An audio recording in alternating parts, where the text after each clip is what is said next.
चुप चुप चालू हो गई। डिस्कशन करेंगे घटना चक्र से राज्यपाल टॉपिक। आज हम सब घटना चक्र से क्यूज क्वेश्चन का समझ लो पूछा पूछ चलने वाला है कुछ। क्वेश्चन नंबर फर्स्ट, ठीक। संविधान के मसौदे में निर्वाचन राज्यपालों के प्रावधानों की मूल योजना को छोड़ दिया गया था क्योंकि ऑप्शन नंबर फर्स्ट, इनका तात्पर्य होता है कि एक दूसरा निर्वाचन। ऑप्शन नंबर 2, निर्वाचन प्रमुख राजनीतिक मुद्दों पर लड़ा जाता है। ऑप्शन नंबर 3, निर्वाचन राज्यपाल अपने को मुख्यमंत्री से बड़ा मानता है। ऑप्शन नंबर 4, राज्यपाल को संसदीय प्रणाली के अधीन ही कार्य करता था। सवाल फिर से पढ़। सभी है जो का आंसर। आंसर सभी चारों सही है। 9, 1, 3 तथा 4, ठीक है। आंसर क्वेश्चन फिर से, संविधान के मसौदे में निर्वाचित राज्यपालों के प्रावधानों की मूल योजना को छोड़ दिया गया था क्योंकि इसका ऑप्शन जो सही है वो पढ़ रहा हूँ। इसका तात्पर्य होता है कि एक दूसरा निर्वाचन, ठीक है। अगला, निर्वाचन राज्यपाल अपने को मुख्यमंत्री से बड़ा मानता है। निर्वाचन राज्यपाल मुख्यमंत्री से बड़ा मानता है खुद को। राज्यपाल को संसदीय प्रणाली के अधीन ही कार्य करना था, ठीक है। अगला क्वेश्चन नंबर 2, राज्य सरकार का कार्यकारी अध्यक्ष, ठीक है, प्रमुख कौन है? राज्यपाल। गुड। अगला क्वेश्चन, निम्नलिखित में कौन राज्यपाल की नियुक्ति करता है? राष्ट्रपति, ठीक, भारत के राष्ट्रपति। यूपी पीसीएस का क्वेश्चन है ये, ठीक। राज्यपाल की नियुक्ति राष्ट्रपति करता है। अगला क्वेश्चन, बिहार बीपीएस मतलब बीपीएससी का, बिहार पीसीएस का, किसी राज्य का राज्यपाल नियुक्ति कर सकता है? प्रधानमंत्री द्वारा, भारत के मुख्य न्यायाधीश द्वारा, राष्ट्रपति के द्वारा, ठीक क्वेश्चन, गुड। किस राज्य में राज्यपाल की नियुक्ति संविधान के अनुच्छेद ऑप्शन नंबर ए 153 के तहत होती है? किसी राज्य के मतलब राज्य में राज्यपाल की नियुक्ति किसके तहत? 155 के तहत, ठीक। अगला नंबर, भारत के एक राज्य के राज्यपाल से संबंधित निम्न कथनों पर ध्यान दीजिए, ठीक है। भारत के एक राज्य के राज्यपाल से संबंधित मतलब राज्यपाल से संबंधित निम्नलिखित बात है। उनके जन्म से भारत का नागरिक होना चाहिए। गलत, ठीक है, एक गलत। ऑप्शन नंबर 2, उसकी आयु कम से कम 35 वर्ष होनी चाहिए। सही, ठीक। अगला नंबर ऑप्शन, उसमें लोकसभा का सदस्य होने की योग्यता होनी चाहिए। अगला नंबर ऑप्शन, वह एक से अधिक राज्य का राज्यपाल हो सकता है। सही, 2 और 4 सही है, ठीक।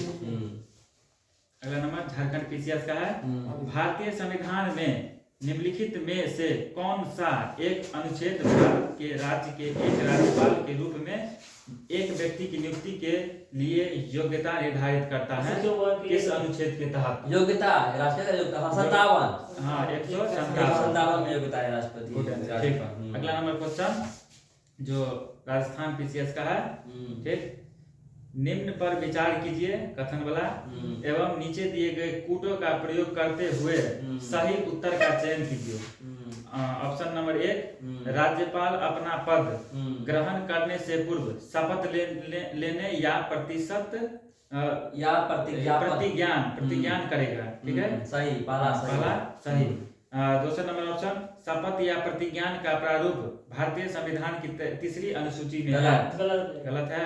अगला नंबर ऑप्शन, राज्यपाल उच्च न्यायालय के मुख्य न्यायमूर्ति या उसकी अनुपस्थिति में ज्येष्ठतम न्यायाधीश के समक्ष शपथ या प्रतिज्ञान करेगा। सही, ठीक। शपथ या प्रतिज्ञान की प्रक्रिया भारतीय संविधान के अनुच्छेद 159 में दी गई है। तो सही, चारों ऑप्शन सही है, ठीक है। तो कहने का मतलब इसका आंसर सही है, ऑल आंसर, ठीक। अगला, निम्नलिखित में से कौन राज्यपाल को पद की शपथ ग्रहण करवाता है? उच्च न्यायालय के मुख्य न्यायाधीश या ओकरा मतलब अनुपस्थिति में उच्च न्यायालय का मुख्य न्यायाधीश, ठीक। अगला यूपी पीसीएस का है, किसी राज्य के गवर्नर से संबंधित में निम्न कथनों पर विचार कीजिए। उसके राष्ट्रपति नियुक्त करते हैं। सही। ठीक है, राष्ट्रपति की इच्छा अनुसार यह पद पर रह सकते हैं, पद पर सही रह सकते हैं। तीसरा नंबर ऑप्शन, उनमें राज्य की कार्यपालिका शक्ति निहित है। बिल्कुल सही, राज्य की कार्यपालिका निहित है। अगला, सामान्य तो वह 5 वर्ष के लिए पद पर रहते हैं। चारों सभी सही है, सभी सही है। सौरभ कुमार का सही आंसर है, चारों सही है। ठीक, अगला है यूपी पीसीएस का, किसी भारतीय राज्य के राज्यपाल से संबंधित निम्नलिखित कथनों में कौन सा कथन सत्य नहीं है? गलत है, मतलब कौन सा कथन गलत है? ठीक, तो देखते जाइए आप लोग क्वेश्चन। ऑप्शन, वह भारत के राष्ट्रपति द्वारा नियुक्त होता है। सही। ठीक, वह एक से अधिक राज्यों का राज्यपाल हो सकते हैं। सही। वह 5 वर्ष तक पद पर रह सकता है। ये गलत है। अगला, यदि संबंधित राज्य की व्यवस्थापिका उसे पद से हटाए जाने का प्रस्ताव स्वीकार करती है तो वह पदावधि के पूर्व भी पदमुक्त किया जा सकता है। नहीं, डी गलत है। कहने का मतलब डी आंसर गलत है, बाकी सब सही था। बाकी सब सही था। अगला क्वेश्चन है आईएसपीडी का, जो मैं छोड़ रहा हूँ क्योंकि कथन वाला रहता है। अगला क्वेश्चन यूपी पीसीएस का। ठीक, राज्यपाल किसके प्रति उत्तरदायी होते हैं? राष्ट्रपति के प्रति। राष्ट्रपति के द्वारा। सभी का आंसर सही है। अगला नंबर एमपी मतलब मध्य प्रदेश पीसीएस और यूपी पीसीएस दोनों का है। ठीक, निम्नलिखित में से कौन भारत के राष्ट्रपति की इच्छा तक ही पद पर बने रह सकते हैं? राष्ट्रपति की इच्छा तक ही, मतलब गवर्नर राज्यपाल। अगला क्वेश्चन आईएसपीडी का है, शायद ये भी मैं छोड़ने का प्रयास कर रहा हूँ। अगला क्वेश्चन बीपीएससी का, जो हमारे स्टेट पीसीएस का है। जम्मू एंड कश्मीर के राज्यपाल की नियुक्ति कौन करता है? जम्मू कश्मीर का राज्यपाल राष्ट्रपति करता है। भारत का राष्ट्रपति। Good answer. अगला यूपी पीसीएस का है, जम्मू और कश्मीर राज्य के कार्यकारी अध्यक्ष का पद नाम सन 1965 में सदर रियासत से राज्यपाल में बदल दिया गया। ठीक है, ऑप्शन नंबर 1 लोकसभा के एक प्रस्ताव द्वारा। ऑप्शन नंबर 2 राष्ट्रपति के एक कार्यकारी आदेश द्वारा। ऑप्शन नंबर 3 जम्मू और कश्मीर राज्य के संविधान में 6ठे संशोधन द्वारा। बिल्कुल सही। सही है। अगला क्वेश्चन आसान, भारत में संघ राज्यों का प्रशासन होता है किसके द्वारा? राष्ट्रपति के द्वारा। ठीक, 19 नंबर, केंद्र शासित प्रदेश लद्दाख का प्रथम लेफ्टिनेंट गवर्नर किसे? राधाकृष्ण माथुर। राधाकृष्ण माथुर। 31 अक्टूबर 2019 राधाकृष्ण माथुर। इसका अजीत का और आपका सही है।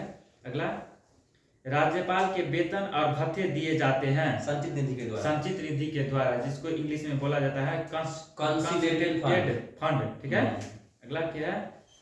अगला नंबर यूपीएससी वाला, राज्यों के संचित निधि के द्वारा दी जाती है राज्यपाल का वेतन में भत्ता। ठीक है, कंसोलिडेटेड फंड द्वारा।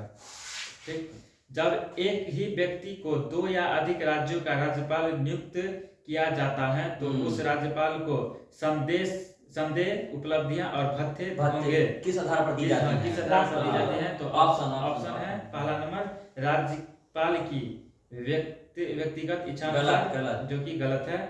राष्ट्रपति के निर्णय अनुसार, ये भी शायद गलत है। अगला सी नंबर, यह मतलब गृह मंत्रालय के निर्णय अनुसार, गलत है। गृह मंत्रालय के निर्णय अनुसार नहीं होगा। डी नंबर है जो कि सही है। ठीक है, इसे उन राज्यों के बीच ऐसे अनुपात में आवंटित मतलब बांटा जाता है जैसे राष्ट्रपति के निर्णय अनुसार आदेश द्वारा अवधारित करें। ठीक है, अगला नंबर आईएएस का है। उसके बाद यूपीपीसीएस का, राज्य का राज्यपाल मंत्रिपरिषद के परामर्श से स्वतंत्र कार्य कर सकता है। ऑप्शन नंबर 1 विधानसभा में सरकार को अपना बहुमत सिद्ध कहने के लिए। ऑप्शन नंबर 2 मुख्यमंत्री को बर्खास्त करने के लिए। ऑप्शन नंबर 3 दूसरा भी सही है। ठीक है, तीसरा भारत के राष्ट्रपति के विचारार्थ किसी विधेयक को आरक्षित करने के लिए। तीसरा ऑप्शन भी सही है। विचार कर सकता है। अगला 4 नंबर क्वेश्चन, विधायिका द्वारा पारित किसी विधेयक को पुनर्विचार हेतु वापस करने के लिए अगला क्वेश्चन, अगला चौथा भी ऑप्शन सही है। हाँ, चौथा भी सही है। हाँ। 5वां नंबर, उच्च न्यायालय का परामर्श मांगने के लिए अधोलिखित कूटों में से सही उत्तर को चयन कीजिए। शायद 5वां नहीं होगा। शायद 5वां नहीं है कि बिल्कुल क्या आंसर है? सही है, 5वां नहीं है। हाँ, मतलब चारों सही था। उच्च न्यायालय का परामर्श नहीं मांगने के लिए नहीं होता है। नहीं सही। ठीक है। अगला नंबर यूपीए वाला है। और एक और बात बताना चाहता हूँ कि अनुच्छेद 143 के तहत राष्ट्रपति को अधिकार है सर्वोच्च न्यायालय ऑफ इंडिया मतलब मुख्य न्यायाधीश से सलाह ले सकते हैं। ठीक है, लेकिन राज्यपाल सलाह नहीं ले सकते, ऐसा कहीं लिखा नहीं गया है और ना ही ऐसा लिखा गया है कि राज्यपाल और महाभियोग बुला सकते हैं। ठीक है, आगे बढ़ो। ठीक। भारतीय संविधान के निम्न अनुच्छेद में से किस एक के अधीन राज्यपाल राष्ट्रपति के विचार के लिए किसी विधेयक को आरक्षित रख सकता है? किस अनुच्छेद के तहत? अनुच्छेद 200 के तहत। 200 के तहत। ठीक है। अगला है छत्तीसगढ़ पीसीएस। संविधान के किस अनुच्छेद के अंतर्गत राज्यपाल राष्ट्रपति के अनुमोदन के लिए किसी विधेयक को भेज सकता है? किस 200 अनुच्छेद 200 अनुच्छेद वही बात सवाल है। सही है। अगला राजस्थान है। किसी विधेयक पर संवैधानिक उपलब्धि के तहत, ठीक है, राज्यपाल की सिफारिश अपेक्षित की थी, किंतु बिना राज्यपाल की सिफारिश उसे राज्यपाल विधानसभा में पुनः स्थापित किया गया और उसे पारित करके राज्यपाल को भेज दिया। अब इसका ऑप्शन बोलो। ऑप्शन जहां राज्यपाल अनुमति देता है तो वह अधिनियम अभिनिर्माण नहीं होगा। इसका यही आंसर सही है। ठीक। अगला यूपीपीसीएस का है, मेंस वाला। भारतीय संविधान के निम्नलिखित में कौन सा अनुच्छेद राज्यपाल को आदेश जारी करने की शक्ति प्रदान करता है? कौन सा अनुच्छेद? ना 213 राज्यपाल को अध्यादेश जारी करने का जारी करता है। अनुच्छेद 213 के तहत। राष्ट्रपति का 123 के तहत। ठीक है, 123 के तहत। अगला क्वेश्चन, किस राज्य के राज्यपाल संविधान के निम्नलिखित में से किस अनुच्छेद के अंतर्गत विधानमंडल के अवकाश के दौरान अध्यादेश जारी कर सकता है? मतलब विधानमंडल के अवकाश के दौरान अध्यादेश जारी कर सकता है 213 के आंसर सही है, बिल्कुल। अगला, किसी राज्य के राज्यपाल द्वारा जारी ऑर्डिनेंस का अनुमोदन होना आवश्यक है। ऑर्डिनेंस का अनुमोदन होना आवश्यक है। इसके द्वारा राज्यपाल के द्वारा, राष्ट्रपति द्वारा गलत। ठीक है, विधायक द्वारा, राज्य के विधायक द्वारा, राज्य की विधायिका के द्वारा सही। राज्य की विधायिका द्वारा और राज्य के मंत्री की काउंसिलिंग द्वारा, राज्य की विधायिका ही होना सही आंसर। भी सही है। ठीक। अगला एमपीपीसीएस का है। भारतीय संविधान की किस अनुच्छेद के तहत राज्यपाल को विधानमंडल के विश्रांति काल में अध्यादेश 213 है, सेम शक्ति प्रदान करता है? 213। अगला, निम्नलिखित में से किसकी नियुक्ति राज्य का राज्यपाल नहीं करता? उच्च न्यायालय के न्यायाधीशों की नियुक्ति राज्यपाल नहीं करता है, बाकी सब करता है।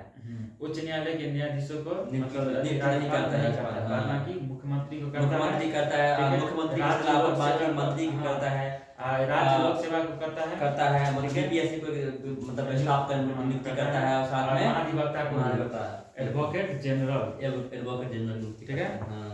अगला नंबर क्वेश्चन, राज्यपालों के संदर्भ में निम्न में से कौन सा एक कथन सत्य नहीं है? साधना की सत्य है, एक नहीं है, वो उसको चुनना है। वह राज्य की विधायिका का अंग है। राज्यपाल राज्य की विधायिका का अंग है, सही है कि नहीं है?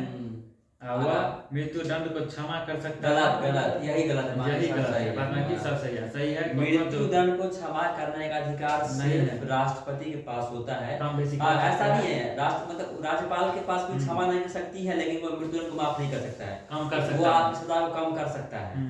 अगला, और इसमें क्या क्या सही है? मतलब आपकी नहीं, जो मतलब मुजरिम है उसकी वह राज्य के उच्च न्यायालय के न्यायाधीशों की नियुक्ति नहीं करता, सही बात है। उसके पास आपातकालीन शक्तियां भी नहीं होती हैं। राज्यपाल के पास नहीं होता है, सिर्फ अपना बैठा रहता है, कहने का मतलब। अगला पॉइंट, अगला क्वेश्चन आईएसपीडी का है, जो उसको हम छोड़ देते हैं। यूपीएससी नहीं, यूपीपीसीएस। निम्नलिखित में से क्या सत्य नहीं है? जो सत्य नहीं है उसका टिक आउट करना है।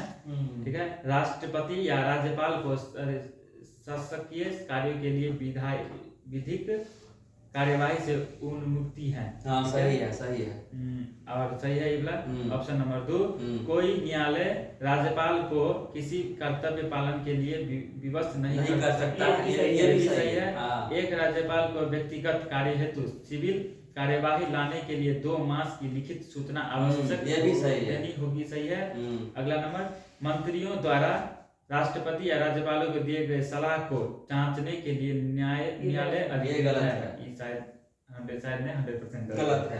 अगला यूपीपीसीएस का, भारत के संविधान में निम्नलिखित में से किसके विरुद्ध अभियोग चलाने का प्रावधान नहीं है? अभियोग किसके विरुद्ध नहीं होता है? जो ऑप्शन है, राष्ट्रपति के विरुद्ध, राज्य के राज्यपाल के विरुद्ध, राज्यपाल कहने का मतलब राज्य का ही होता है, भारत के मुख्य न्यायाधीश के विरुद्ध और उपराष्ट्रपति के विरुद्ध, राज्यपाल के विरुद्ध, राज्यपाल के विरुद्ध। ठीक। अगला 2 पीसीएस में पूछा गया है, एमपी और छत्तीसगढ़। भारत में किसी राज्य की राज्यपाल बनने वाली पहली महिला? सरोजिनी नायडू, 47-49 2 साल है। सरोजिनी नायडू। ठीक है। निम्नलिखित में से कौन स्वतंत्र भारत की किसी राज्य की सर्वप्रथम महिला राज्यपाल? उत्तर प्रदेश, सरोजिनी नायडू। सरोजिनी नायडू। अगला क्वेश्चन, प्रतिवर्ष 13 फरवरी को महिला दिवस मनाया जाता है सरोजिनी नायडू के याद में। सरोजिनी नायडू के याद में ना। अगला है छत्तीसगढ़ पीसीएस का, पश्चिम बंगाल की प्रथम महिला राज्यपाल कौन थी? ऑप्शन विजय लक्ष्मी पंडित, ठीक है, शीला कौल, ये गलत है। अगला है पदमचांद नायडू, पदमचंद नायडू, पदमजा नायडू, बिल्कुल सही है। रजनी राय, पदमजा नायडू बंगाल का गवर्नर था, महिला गवर्नर, प्रथम महिला गवर्नर पदमजा नायडू। अगला क्वेश्चन, मध्य प्रदेश के निम्नलिखित राज्यपालों में कौन हरियाणा के मुख्यमंत्री रहे हैं?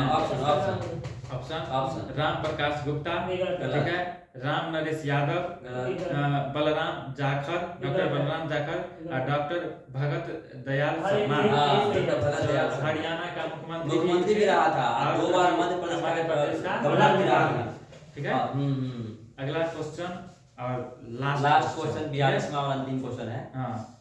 राजस्थान के राज्यपाल जिन्हें बर्खास्त किया गया था वह कौन थे? ऑप्शन डॉक्टर संपूर्णानंद थे, सुखदेव प्रसाद, अगला ऑप्शन बलिराम भगत और उसके बाद रघुकुल तिलक थे। रघुकुल तिलक को बर्खास्त किया गया था राजस्थान गवर्नर के पद से। तिलक थे। तो आज हम लोगों ने जो है वो क्या नाम है, घटना चक्र से राज्यपाल से संबंधित सवाल दिया था, 42 क्वेश्चन वो सब कर लिए हैं। तो आज के लिए इतना ही। Good night all of you guys.